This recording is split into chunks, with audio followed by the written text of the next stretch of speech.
Un tema sobre el que no había predicado hasta ahora, que yo recuerde, es el Magnificat. Y no había predicado sobre el Magnificat porque es curioso. En la Biblia las cosas más importantes suelen ser dichas del modo más sencillo. Las cosas que Dios ve que tienen más importancias y que quiere que todos sus hijos pequeños beban de ellas son las más sencillas.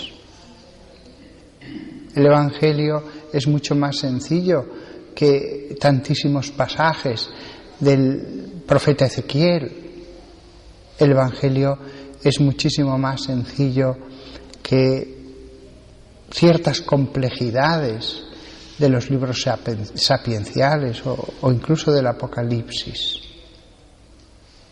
Pues el Magnificat tiene esa característica, lo mismo que el canto de Zacarías, el Benedictus, y el canto de Simeón que rezamos en completas, tan profundos, dichos en un momento tan importante por inspiración de Dios y tan sencillos. Y antes de empezar a decir nada sobre el Magnificat,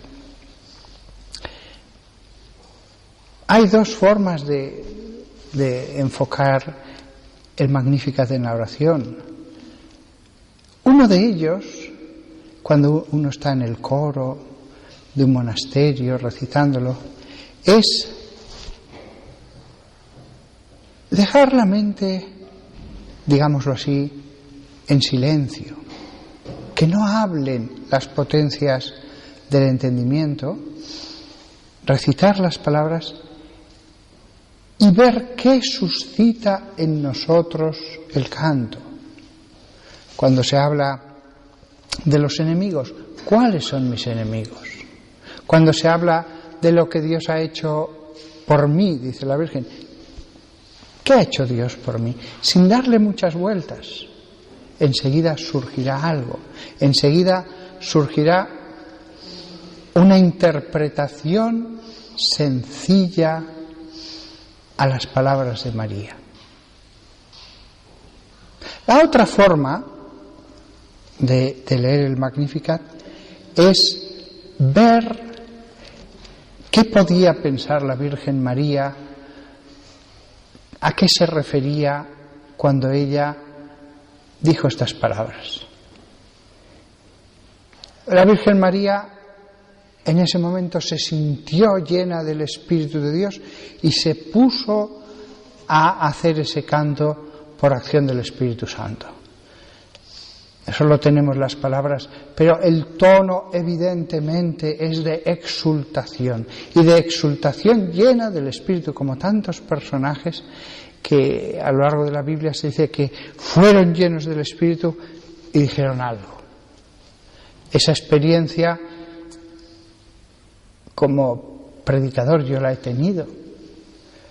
A veces uno predica según las cosas que se le ocurre, pero hay momentos en que uno se siente con una inspiración tan fuerte que hasta uno mismo dice, ¡oh, qué bonito es esto!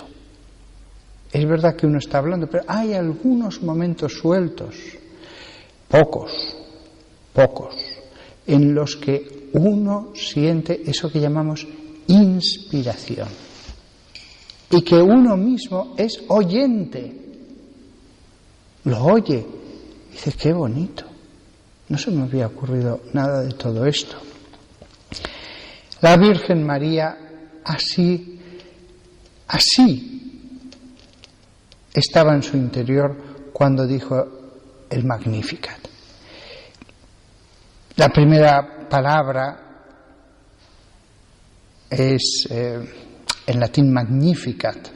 Proclama mi alma la grandeza del Señor. Es una buena traducción.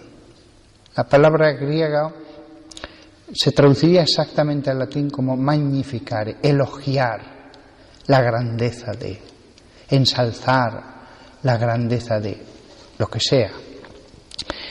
no es mala traducción esta, proclama mi alma la grandeza del Señor. Se alegra mi espíritu en Dios mi Salvador, porque ha mirado la humillación de su esclava. Ella considera a Dios su Salvador. Si Dios no llega a intervenir, ella hubiera nacido con la inclinación al pecado, sin gracia de Dios. Y aunque se hubiera esforzado, lo lógico es que, humana como era y humanos como somos, la experiencia que tenemos es que nos manchamos. La experiencia es que también ella hubiera tenido defectos. Podría haber sido elegida para una determinada misión importante, etcétera, pero hubiera tenido defectos. Como la misión a la que fue elegida no es que fuera importante, sino que era suprema, se le concedió algo totalmente peculiar. No es que si la Virgen María hubiera nacido con inclinación al pecado hubiera manchado a Jesús, no. San José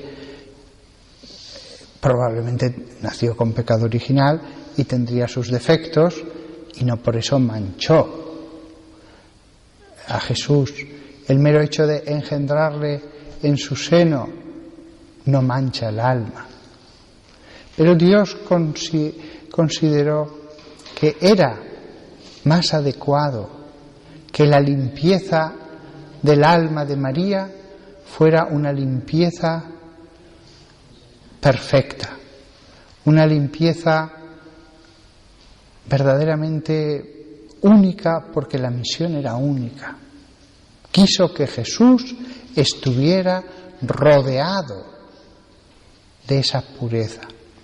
Proclama mi alma la grandeza del Señor.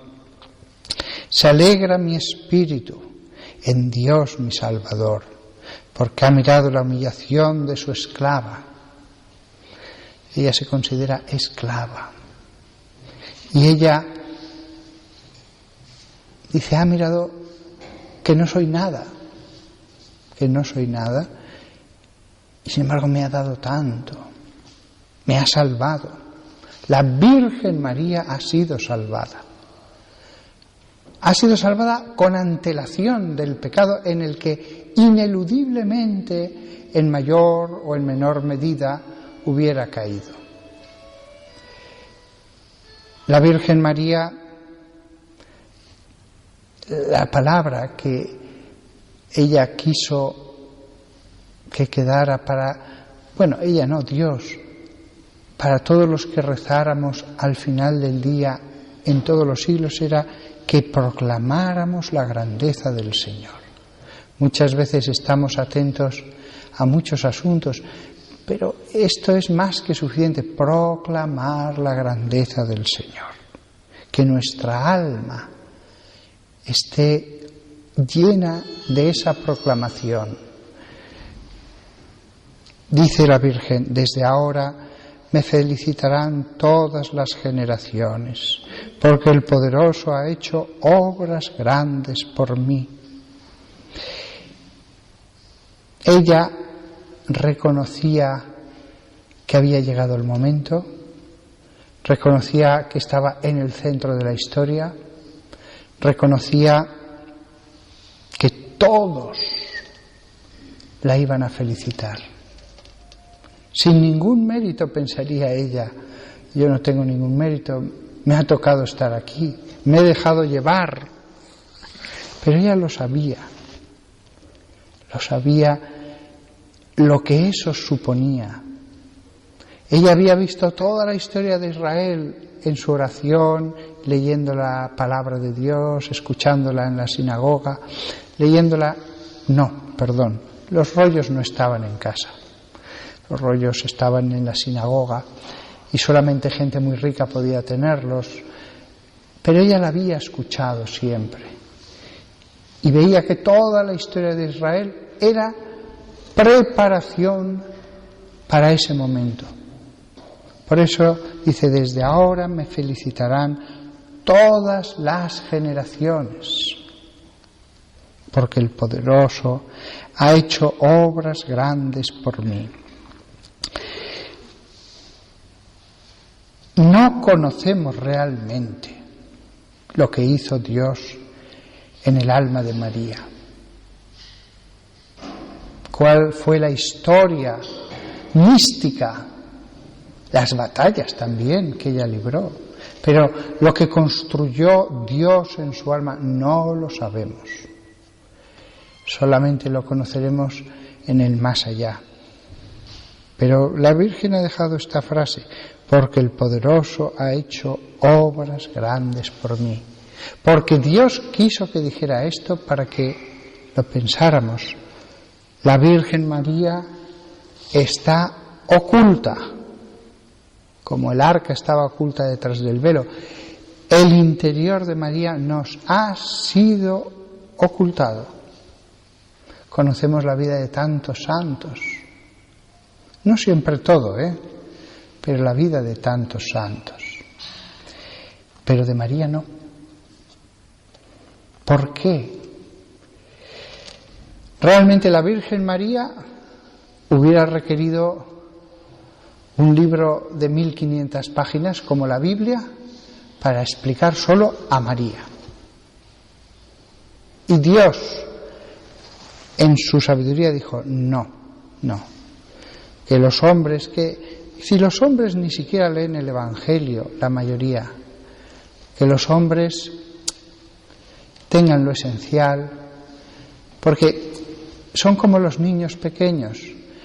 Si les das demasiado, se abruman, no pueden con todo. ¿Cómo voy a leer todo esto? ¿Cómo voy a meditar todo esto? Y no empiezan nada. Es mejor que sean tareas humanamente realizables. Entonces Dios dijo, no, habrá la Biblia. Pero Dios podría haber creado un libro de revelaciones inspirado por el Espíritu Santo de 1500 páginas solo para hablar de la vida de María y de su interior. Porque los grandes milagros, las grandes hazañas fueron las del interior. Un montón de batallas en el Antiguo Testamento con los amalecitas, los filisteos, ¿cuántas batallas no debió luchar la Virgen María? Pero en su alma, contra los enemigos del alma. María no tenía más enemigos que los de su alma, ni los reconocía más enemigos que esos. Grande fue la acción de Judith, cortando el cuello de Holofernes. ¿Qué habría en la vida de María parecido a eso? María, solo tenemos una línea, porque el poderoso ha hecho obras grandes por mí. Su nombre es santo y su misericordia llega a sus fieles de generación en generación. Habría que ver cómo María, aunque lo pronunciara externamente igual, normal, con cómo pronunciaría el nombre de Dios. Y todos los sobrenombres de Dios, Adonai, Señor, El Shaddai, Todopoderoso, etcétera, etcétera. Su nombre es santo. Externamente no debía hacer nada que llamara la atención, pero internamente ella cumplía esto, el reconocimiento de la santidad del nombre de Dios. Y su misericordia llega a sus fieles de generación en generación. La misericordia de Dios. Ha hecho grandes cosas por mí. Y proclama, su nombre es santo. Nadie puede proclamar mejor que ella eso. Muchos han dicho muchas cosas antes de ella, los profetas y después los predicadores. A ella se le deja una misión tan pequeña más bien aquí predica. ¿Y qué es lo que dice? Su nombre es santo. Pero claro, no es lo mismo que lo diga yo, a verla a ella llena del Espíritu Santo, hablando lo que Dios quería, la que era perfecta. No era tanto la pronunciación como el espíritu que se veía detrás de esto que estaba diciendo. La exultación. Su nombre es santo. Este es uno de los centros de la predicación de María en este discurso de María. Pero añade, y su misericordia llega a sus fieles de generación en generación. La misericordia de Dios. Vosotros tened confianza, la misericordia también llegará a vosotros. Como ha llegado a mí de modo antecedente. Antes de caer ya me ha liberado, sin necesidad de que cayera. Pero a vosotros os llegará como un río que escalonado va cayendo de generación en generación. Voy a detenerlo aquí, lo que estaba diciendo del Magnificat, aunque nos hemos quedado la mitad. Pero insisto, cada vez que uno reza el Magnificat en la liturgia de las horas, si quiere puede seguir este camino de darle vueltas a cada palabra de la Virgen, de pedir al Espíritu que pronunció a través de ella estas palabras, pues pedirle al mismo Espíritu que nos explique estas palabras y que salgan de nosotros con un poco del amor que ella tuvo al decirlos, de adoración, de respeto. Su nombre es santo. Ahora que vamos a continuar con la misa, la misa es una glorificación del nombre de Dios.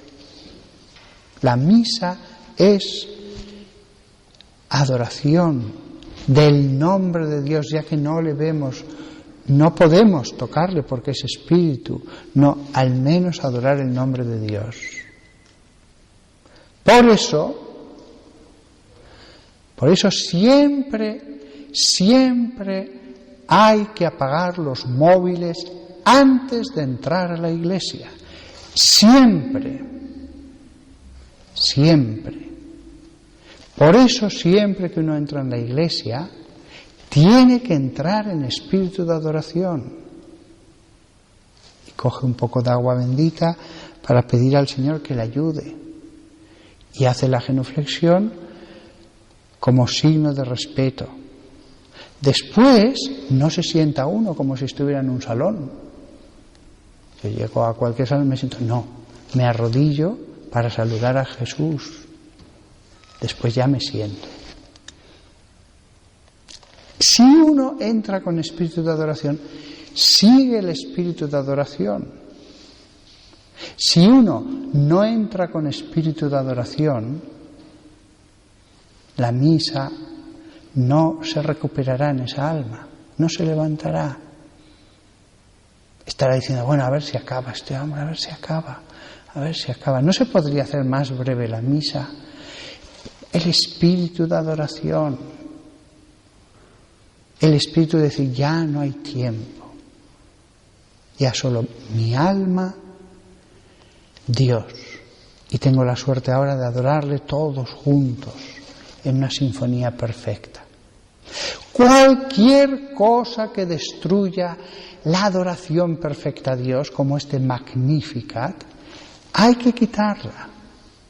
Si hubiera un niño que está berreando con todas sus fuerzas, hay que quitarlo. No me digan que los niños se acerquen a mí.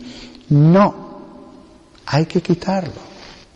Si hubiera una persona que tuviera un olor espantoso, por lo que sea, que todo el mundo estuviera que no puede más, no es por discriminar, hay que quitarlo. Adorará a Dios en su casa. Adorará a Dios en su casa, pero no aquí. Cualquier cosa que rompa esa sinfonía perfecta de las almas, proclamando la grandeza de Dios, se quita. ¿Qué se hace en un concierto? Si hay uno que está tocando las notas cuando le da la gana y en mitad del concierto, Manolo, ¿qué tal estás? Se le quita porque eso es un concierto de adoración.